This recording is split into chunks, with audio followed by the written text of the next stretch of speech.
Lecture 22, Vygotsky's Cognitive Mediation Theory.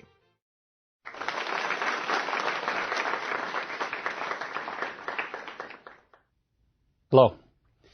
In this lecture, we'll discuss the sixth and last of our major theories of human development, Lev Vygotsky's Cognitive Mediation Theory. We'll discuss his history and how it provided the context for his theory, just as each theorist's history has influenced each theory. And we'll then describe his idea of the incorporation of psychological tools from others and the basic premise that what is intermental becomes intramental, one of his quotes. We'll get back to that. Now, one of the criticisms of Piaget's theory that we noted in the last lecture was that he took virtually no account of the influence of society and social interactions in explaining processes of development. Now, Piaget did try to explain how we think about others, how we learn to deal with others, but he didn't really talk about how others influence us. In contrast, Vygotsky's cognitive mediation theory focuses primarily on how social interactions influence cognitive development. Although all of Vygotsky's work was completed before social learning theory ever came along, and also before there was a cognitive revolution, his theory currently influences developmental researchers and educators in a great way and seems to fit in with a lot of ways that we're thinking about development today. To understand why we had this sleeper effect, if you will, in the influence of his theory, we have to understand Vygotsky's history. Lev S. Vygotsky was born in 1896, interestingly the same year that Piaget was born. He was born near Minsk, Russia, and died in Russia in 1934, at the relatively young age of 37 years. He had tuberculosis, and he'd been quite sick for a good share of his life. Vygotsky was born into a middle-class Jewish family, and like Piaget, he was quite precocious as a young child. He was quite intellectual. In particular, he read a lot of Western philosophy. In fact, he read some of the early work of Piaget.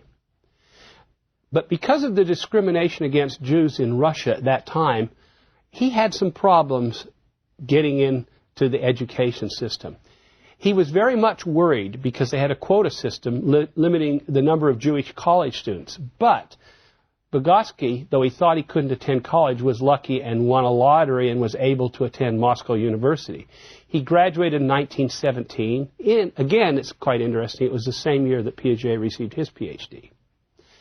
And Vygotsky thought that, from this background, he thought that the Bolshevik Revolution would put an end to discrimination against Jews and other minority groups in Russia. He fully welcomed it. And he had been strongly influenced by Hegel's and Marx's philosophies. These philosophies stressed the importance of society and the value of work in helping humans rise to something better. And he believed that this Marxist view, which included a view that technology and tools transform society and help humans to evolve socially, he thought this view could be a foundation for a new Marxist theory of human development, a theory that would be better in accounting for human functionings than what he had read up to that time. Part of this social view of development was a dialectic view of change. In dialectic reasoning, one begins with a thesis, an argument, and an antithesis is presented to challenge the thesis, and then by a combination of thesis and antithesis, a person constructs a synthesis or a new level of argument, a new level of understanding. And this combination, by the way, we've already seen in the complementary and often conflicting processes that we find in other theories. So Erikson constantly talked about the interplay between seeking connectedness and independence, and Piaget had an interplay between assimilation and accommodation. But for Vygotsky, the dialectic was between the individual and others. And in the synthesis, they combined to move development to a higher level of thinking and functioning. And these principles then became the foundation for Vygotsky's theory. Once Vygotsky settled on psychology as his primary field of interest, because he tried out different things and had experience or an education in various areas. Once he settled on psychology. He worked as an academic in Moscow, most of the time in Moscow. His first publication was on the psychology of art, but he wrote about language development and intellectual testing and principles of education. He knew he was sickly. He knew he had tuberculosis, and he knew he probably wouldn't live to an old age. And it seems like he worked very feverishly, as if he had a short time to complete his life's work. Unfortunately, though, even though he probably was the supreme Marxist theorist in human development, at the end of his life, his work was banned in the Soviet Union. Although the reasons aren't clear, and they may have included the fact that he was Jewish, it seems like his greatest sin was that he included so much Western philosophy and ideas integrated and mixed into his theories. Because of this ban, though, Vygotsky was able to publish very little work in his own lifetime. And most of what we have comes from posthumous publications and also the writings of a few students. In fact, he didn't have a strong influence on a wide following, but he had a few dedicated students who paid attention to what he was doing and carried on his work. Carried on his work, for the most part, in the Soviet Union. We had virtually none of his work in English until the 1970s. With the collapse of the Soviet Union, there's been an increase in interchange between American and Russian scholars in human development, and this has provided us with many more details and insight into Vygotsky's thinking. I think this explains the sleeper effect. So though he died some time ago, before the other people were coming along with much of their theorizing, his influence has come about nowadays, primarily in the 80s and 90s. And Vygotsky's theory provides a good comparison and a complement to Piaget's theory. Let me see if I can make this comparison. In many ways, a metaphor for Piaget's conceptualization is that the child is a lone scientist. Here's this child out on his own, and through his own actions discovers how the world works and applies his reasoning to various problems and challenges presented by the world. What a great lone scientist there. In contrast, the metaphor for Vygotsky's conceptualization is the child is an apprentice. So this child actively learns skills and symbolic processing by his interactions with an adult mentor. And he incorporates what the adult provides to him in knowledge and in cognitive tools. So in both cases, the child is developing cognitively. But for Piaget, the child was the supreme active discoverer, out discovering things on his own. For Vygotsky, the other person, the apprenticeship to other adults, was extremely necessary. If you recall, Piaget even said, everything you tell a child, you prevent that child from discovering for himself. The view was children will get further if they learn to discover on their own. That wasn't Vygotsky's view. And also in traditional learning theory and in social learning theory, society is thought of as an influence on children's development. Society influences and shapes the child. So is Vygotsky like a learning theorist? Well, in Vygotsky's theory, the child is a part of society, a collaborator in his learning with adult mentors. He isn't simply a passive recipient of conditioning or of socialization. He is interacting and cooperating with the adults or the mentors to learn. So there's a subtle difference here. He's not Piaget with the lone scientist. He's not the social learning people or the learning people where the child is influenced by others socializing that child. The child then, as an apprentice, is working with the adults to develop cognitively. In reality, Piaget's and Vygotsky's theories account for the way children develop. Both of them do. And we might consider them then as important complements to each other, that rather than saying one's right and one's wrong, they're looking at different ways that children learn that both occur. Why do we call Vygotsky's theory cognitive mediation? Well, first, Vygotsky believed we share lower mental functions with other animals.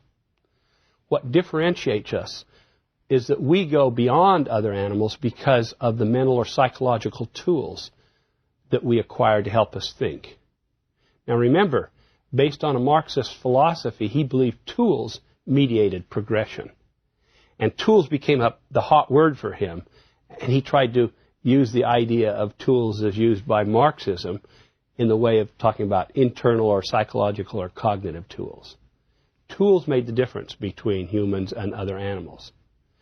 The way we acquire a psychological tool is from our culture, and that means from the previous learning of our species. See, with learning theory, outside stimuli elicit responses in the individual. But with Vygotsky, when we acquire a psychological tool, such as language, his main psychological tool, the tool now is a part of our understanding. It becomes our way of thinking. And the tool mediates between the outside stimuli and the responses. So in learning theory, stimulus leads to response. As humans now, stimulus leads to our mediation, our internal cognitive processing, because of our psychological tools, to responses. Our psychological tools then create intentionality and comparisons and higher order planning, and no longer are we at the mercy of outside stimuli as lower animals are. I heard somebody once describe it this way, if I can explain it. He said that once he was trying to do something in the bathroom, to fix something, replace a light that was up high. And he climbed up on the sink, and he was hanging onto the door that was open to reach what he was trying to do. And as he reached, the door started to close. His weight was on the door. He had his fingers on the top of the door, and it started to close on his hands. And he reached to another part of the door, and this weight then forced it to close even more. It was just a reaction to sort of save himself. So far, he's just like an animal. But as it started to close faster and faster because of his weight, he thought through the situation. He thought, now if I keep going like this, my hand's going to get caught in the door. If I shift my weight from the sink and reach over here, I can pull back, and then the door won't close anymore. And some way he could make this adjustment. The point is, he wasn't just responding as an animal would. He was thinking through or mediating the situation. And for him, it was almost like he was talking through the alternatives he had. Had to do it very quickly to save his hand. As an example of mediation. Going back to Vygotsky, culture is handed down to us through our society. And our society is handed down to us through the adults in our societies, mainly our parents. So what was in the culture is incorporated into our own cognitive processes as psychological tools that we use. Vygotsky said, as I mentioned already, what was intermental becomes intramental. What was outside between individuals now becomes a part of us. For Vygotsky, we can't function on an adult level without culture. Because we bring all of these things in from the culture, and this culture or previous learning that we have is necessary to bring us to an adult level. This conceptualization, I think, provides a deeper level of social interaction than the simple social influence and conditioning that's envisioned by learning theory. Another way of looking at it, as Vygotsky once said, is what Vygotsky said here. A colt is already a horse. But a human baby is only a candidate to become a human being. And so for Vygotsky, you didn't really truly become human until you developed cognition from your culture.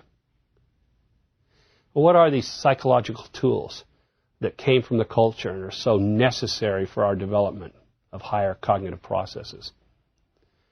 It goes back to some of the things we've already mentioned. You hear it again and again. The tools are symbolic. Symbol use seems to be one of those big watersheds in human development. The same symbol systems that we've already encountered in our discussions of Piaget and of others are the primary tools for thinking. For example, language for Vygotsky makes sense, is logically the most important psychological tool. But you also have symbolic play or pretend play. You have art. You have writing. Each of these different kinds of symbol systems. Language is a verbal symbol system. symbolic play is an inactive, acting symbol system. Art and writing are graphic symbol systems. But there are all ways of using symbols. And this description may sound similar to Piaget's description, except for two aspects that Vygotsky emphasized. First, the symbol systems come to us from others rather than from within ourselves. In Piaget's view, we sort of create our symbols and are able to use them. Second, the symbol systems are not just used in our thinking. Piaget said language is a wonderful symbol system that's very helpful for thinking. But for Vygotsky, it goes further. It isn't just used in our thinking, it completely reorganizes our thinking. It takes over our thinking. It's this symbolic mediator or tool that changes everything. So language is the most important tool. Vygotsky described this process by which children internalize language as a personal tool. First, others in the culture obviously provide the child with a particular language and set of symbols. That's absolutely necessary. Others have to have the language and give it to the child. Then as the child masters the language, she begins using the language not just to communicate to others. That's the main purpose of language. But she starts using the language in egocentric speech. She talks to herself, usually out loud. And so you could argue that for Vygotsky, the definition of egocentric speech is talking to yourself. Not to communicate with others, but just to talk to yourself. So here's an example. A kid is playing with some toys. Playing with Star Wars, let's say. And the child says, now this person comes to the spaceship. He's scared. He walks up to Darth Vader. Now I'm this person. Have you ever heard kids talk like that?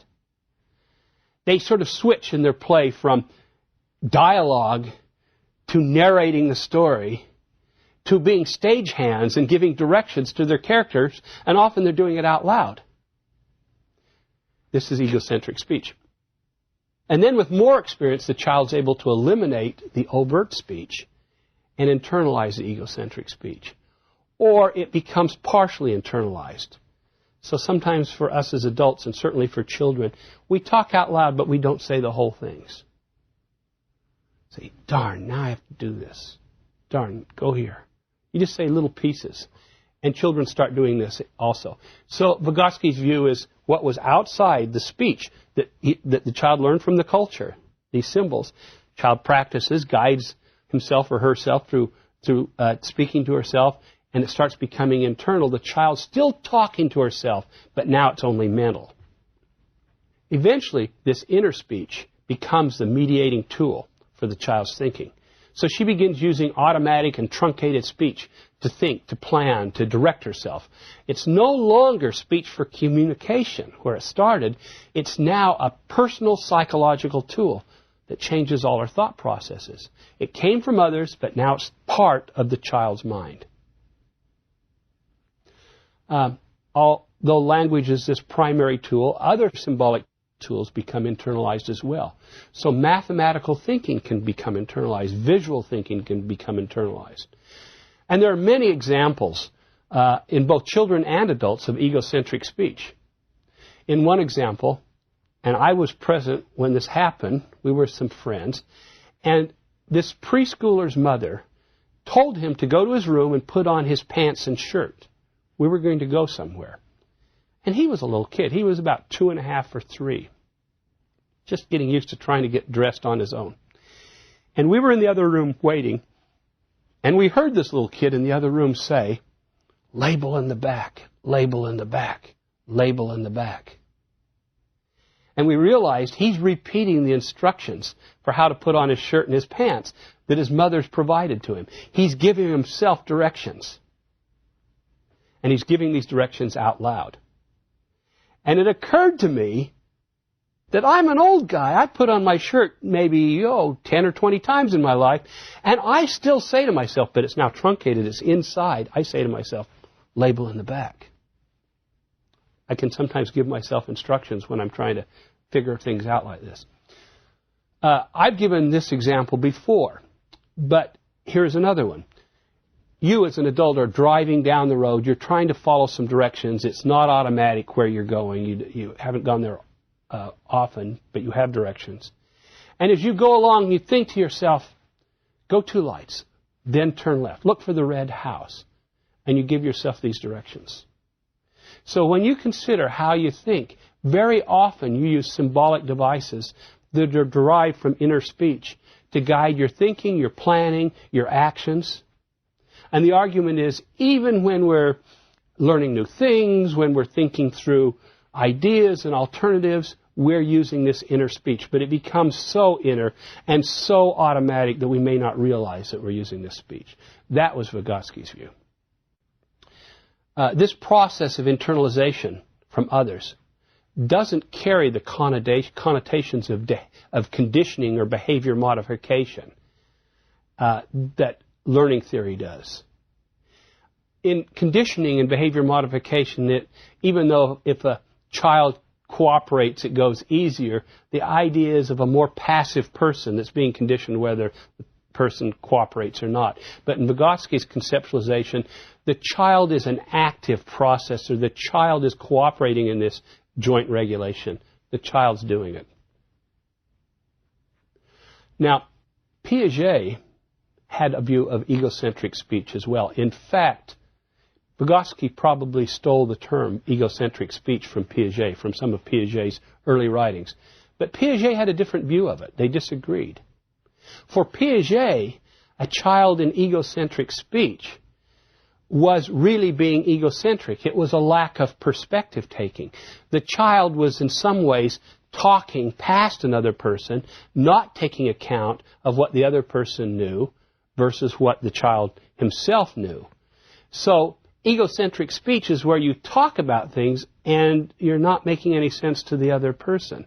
It's egocentric. You're taking only your viewpoint.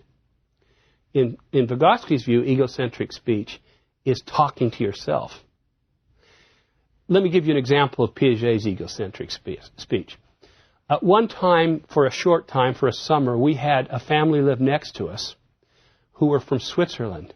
In fact, interestingly, the man in this family was a student of Piaget's, had received his PhD with Piaget and was a professor. And they were living there, and we had little kids, preschool kids, and they got together and met for the first time.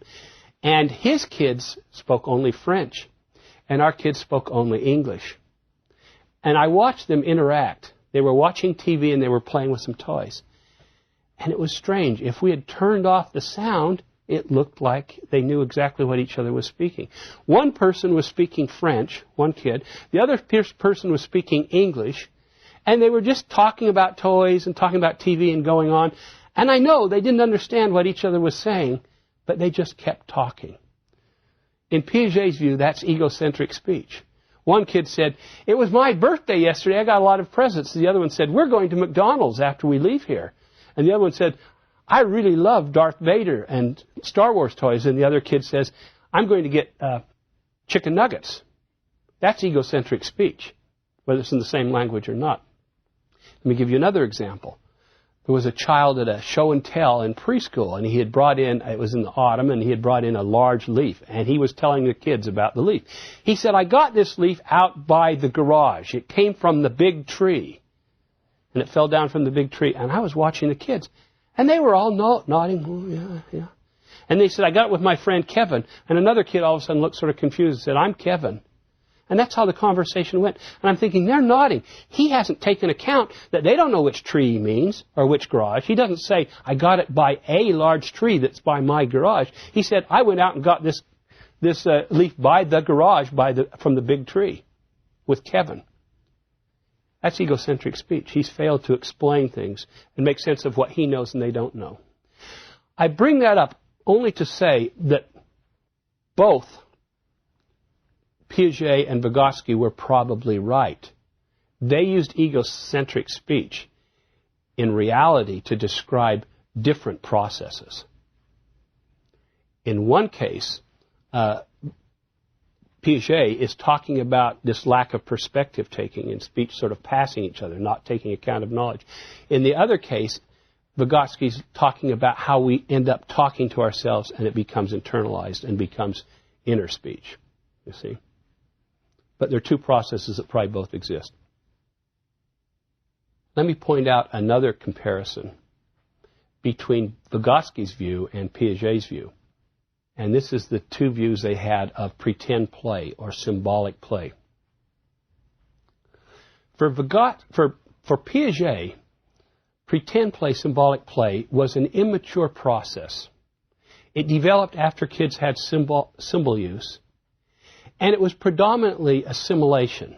It distorted reality. And he was right. So, for example, when a child simply takes a block of wood and pretends it's a car and drives it along, vroom, vroom, he's distorting reality because a block of wood really isn't a car and isn't too much like a car. He's not paying attention to the features and the characteristics of the block of wood as a block of wood. He's thinking car. He is assimilating in the sense that he's using his car scheme and applying that to the block of wood in pretend play. But he's not accommodating, he's not putting it all into balance. And so in pretend play, whether we play the role of another person or we use an object as a substitute for some other object, we use props, we change the situations, we distort reality. And as Piaget looked at that, because he was already hung up because of his theory on how assimilation and accommodation should be in balance to really have adaptive thinking and understanding, he was led, I think, or maybe even biased in his theory, to look at play as being an immature and maybe a second-rate process that occurs because kids really aren't very good at putting assimilation and accommodation together when they first start out using symbols.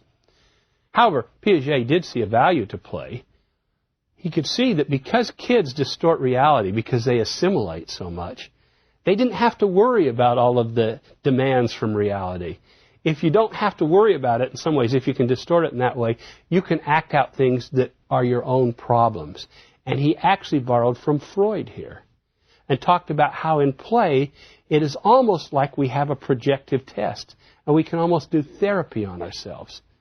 We can act out situations where we had problems or where we didn't understand stuff, and we can act it out again and again to try to understand it. So he saw some value in play, you see. In fact, there was a case once where some little kids saw a film about childbirth, a very graphic film, as preschoolers. Probably they weren't ready for it. They didn't seem to be upset. They were sort of surprised, but they weren't upset. The adults asked them if they had any questions. They said no.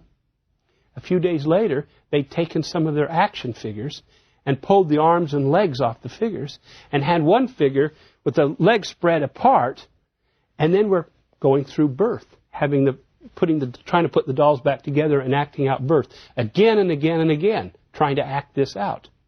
Almost like they were trying to understand what was happening.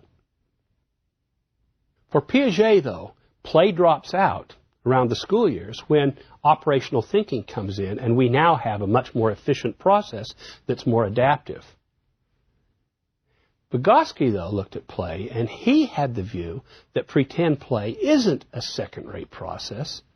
It isn't a problem of adjusting to reality. Play, in fact, is the area where the child performs at his very best level, at the highest level of his skills, at the edge, the upper edge of his abilities. He can practice things that he doesn't practice otherwise. Now, for some of the same reasons, play doesn't require that the child do something for an external reason. You can still, it isn't real.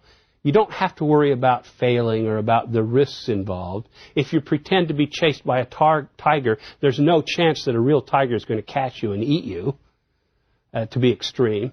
You don't have to worry about things, so it makes play a nice, safe place to try things out. But it's because of this safety, because of the chance of having others help you along and the culture help you along, that in Vygotsky's terms, you can do things at your highest level.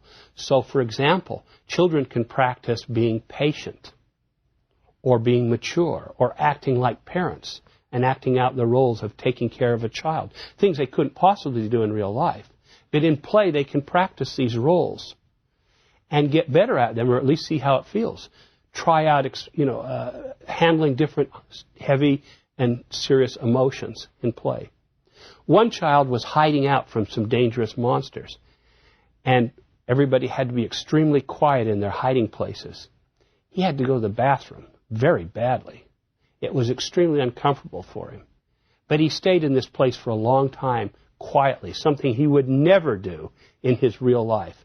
He did it well beyond his abilities because he was in play.